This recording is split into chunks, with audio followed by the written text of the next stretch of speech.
John, why don't somebody around here leak that the vice president is upset with the president about Gaza? And that's a great question, because I mean, if I could answer a question why somebody would leak, I mean, that would make me pretty smart and a lot smarter than I am.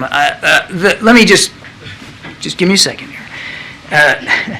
You've seen us officially and on the record, not in a leak, refute the basic premise of the story, that there's some sort of daylight between the vice president and the president. I found the headline of the story interesting, that the vice president is pushing the White House to, you fill in the blank, XYZ. Last I looked, the vice president is part of the White House. She's part of the team.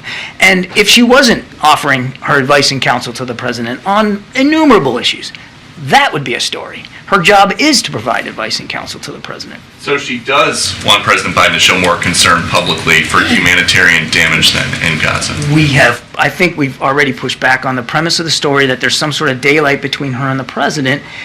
I would say that the entire leadership team here in the administration, Peter, wants to see no civilian casualties, wants to see the Israelis be more surgical, more precise, wants to see that humanitarian aid is increased into Gaza. And obviously, as the vice president has said herself, we all want to make sure that Israel has the tools and capabilities they need to defend themselves. Is President Biden okay?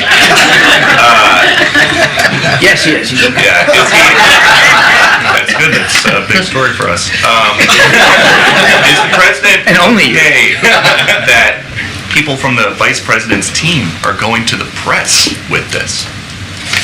The president is comfortable and confident that in Vice President Harris he has a real teammate and a significant leader who understands the foreign policy direction that he's trying to take this country and our leadership on the world stage, and is candid, forthright, educated, smart, and willing to tell him exactly what she thinks. Now, I'm not going to talk about what her advice and counsel is to the president. I would just tell you that the entire leadership team here all understands the importance of making sure Israel is more precise, more cautious, and more deliberate in their targeting, even as we are sure and certain that Israel continues to need our security assistance and support to go after Hamas.